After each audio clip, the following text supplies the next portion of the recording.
Welcome to Eye on the Illini Live.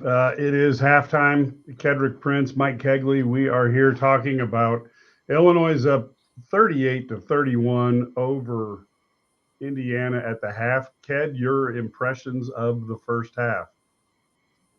Well, let's start off with the most important thing. One of the most important things is good to have Colin Boswell back after missing 6 or 7 games.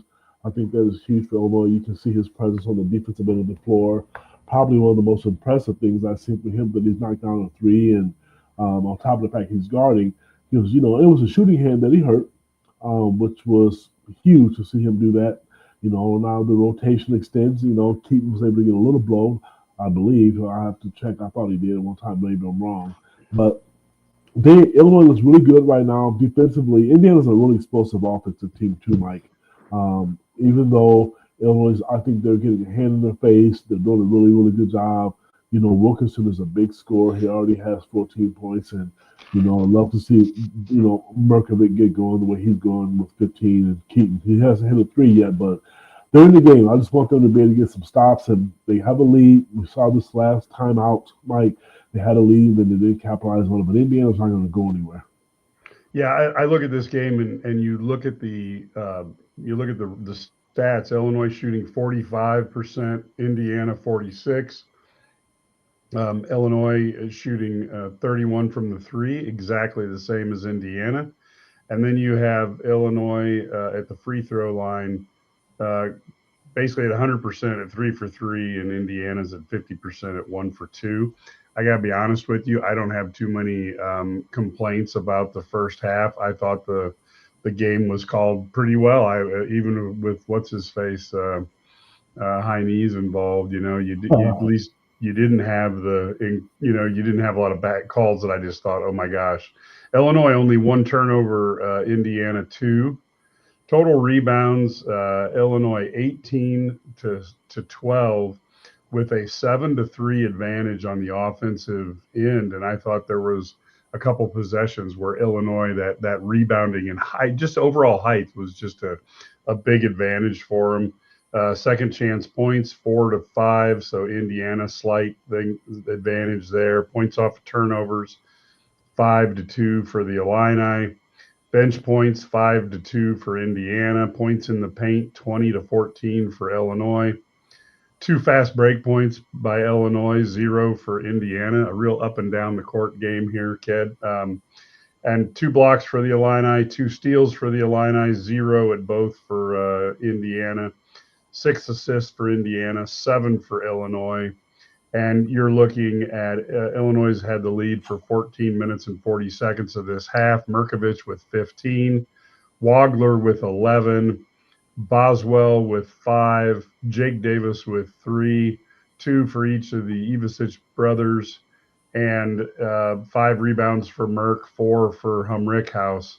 So it's a team type of thing. I think it's been a pretty good half here for the Illini. It's been a good half.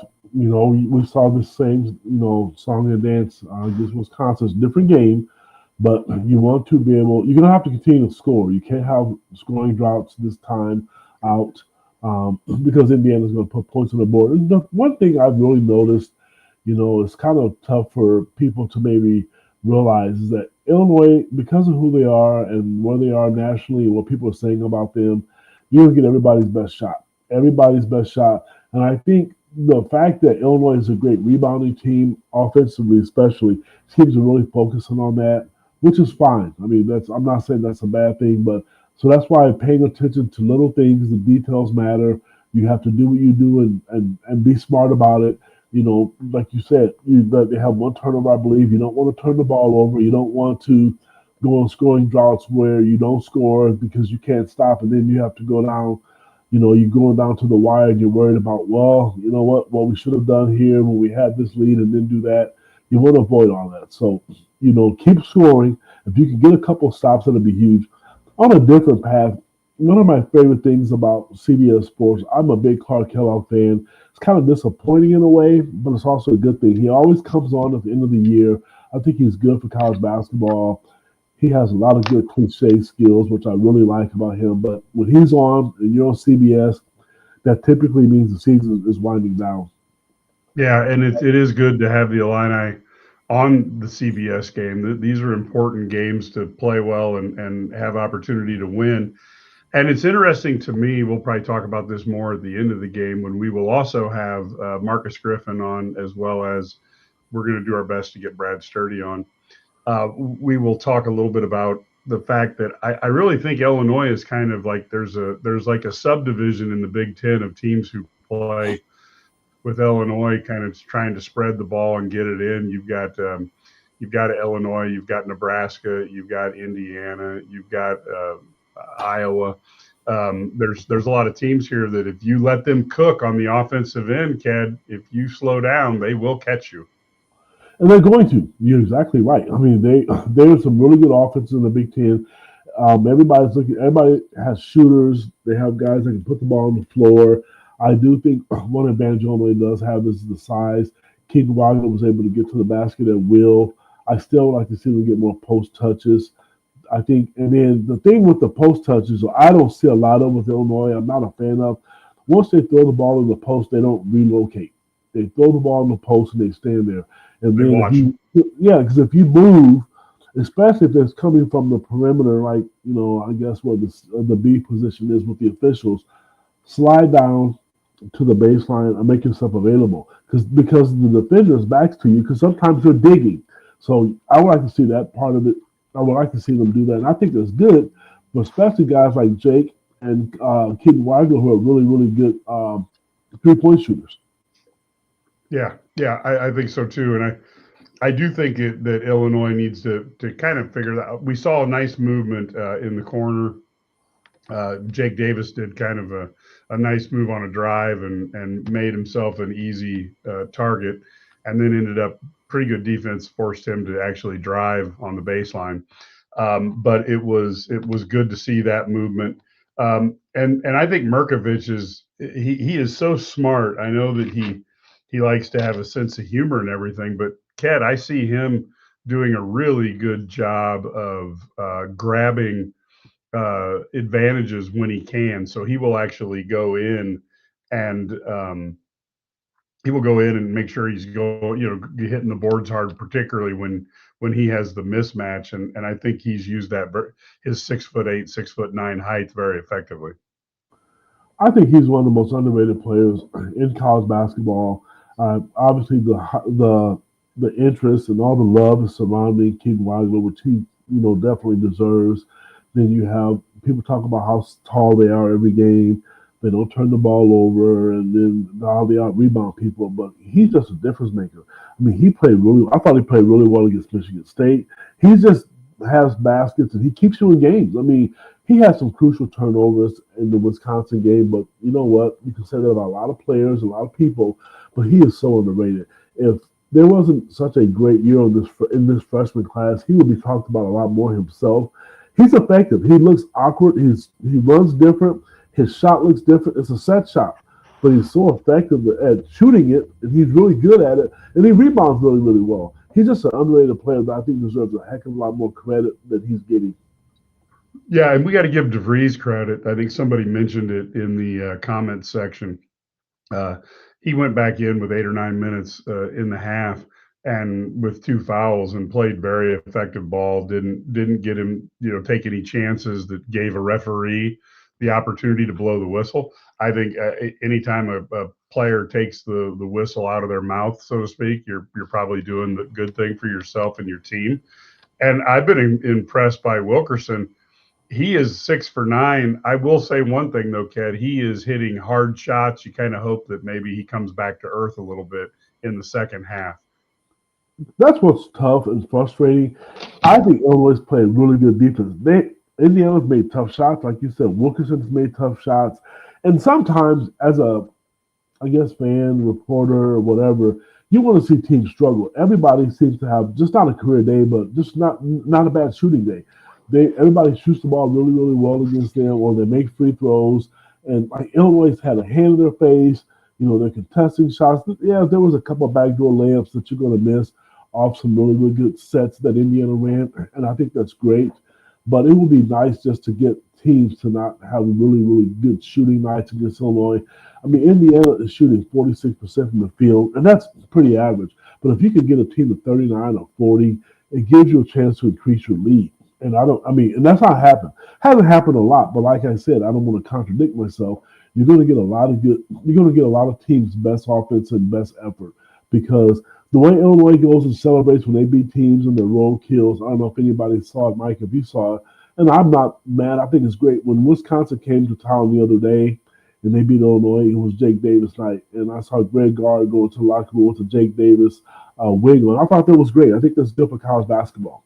But also what it means is Illinois, I think they've arrived just nationally. A lot of people picking them to go to the Final Four. They have to get healthy first. And I think the higher seed they get, the better chance they get. Somebody made a comment to me last night. I don't know if you agree with it. This is a really good chance that they could make a run because there's no UConn this year.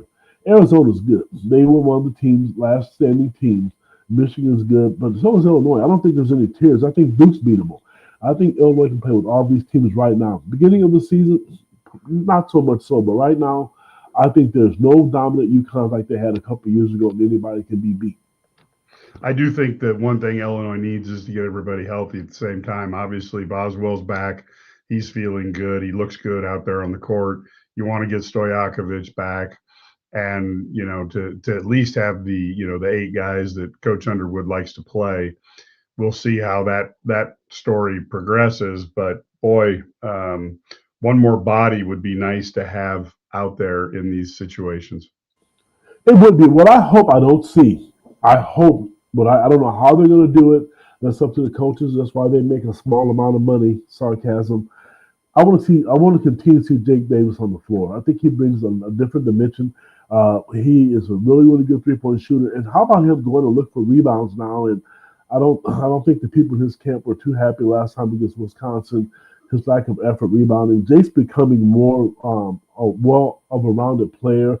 He's taking the ball to the basket. He's got some layups. So you go back to the Purdue game, he got a couple. So his playing time has changed the offense. It really has. And I hope they continue to keep him on the floor. I like when he's on the floor because he is a threat every time he shoots the basketball. I think it's going to go in, and that's a confident thing. And in your team as well. So, even though you get Andre back, that's a nice weapon to have because, also by being hurt, Kylan sitting out, rests his legs, Stojakovic sitting out, rests his legs.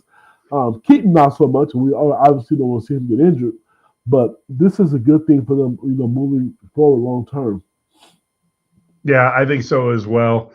Second half, as I look at this, Ked, I guess the two things that I really want them to do is I want the Illini to maintain that rebounding. I think that puts additional pressure on Indiana. And I'd like them to take a look and go after some mismatches because there is some height opportunities that Illinois can exploit to make this a victory. What do you look at as the keys in the second half? The mismatches we talked about, and I hope to see that. Mike, they haven't done it yet. I need to see them do that, take advantage of that. But there was a one sequence, which I'm sure we all remember. They got, 4 offensive rebounds in a row. Those are momentum killers, especially if you can do that and then you can score on top of it. Rebound, and you have to get a couple stops at key times. Indiana's going to close the gap at some point. If Illinois doesn't come out and torch them, Indiana, this will be a 3 or 4 point game at some point in time. But how you get stops and how you rebound and not looking for the hero play at one time, get the win and move on. You've lost 2 in a row, which this is uncharacteristic waters for Illinois. Do the little things right now that it's going to take you to do to get the win. Yeah, I agree totally.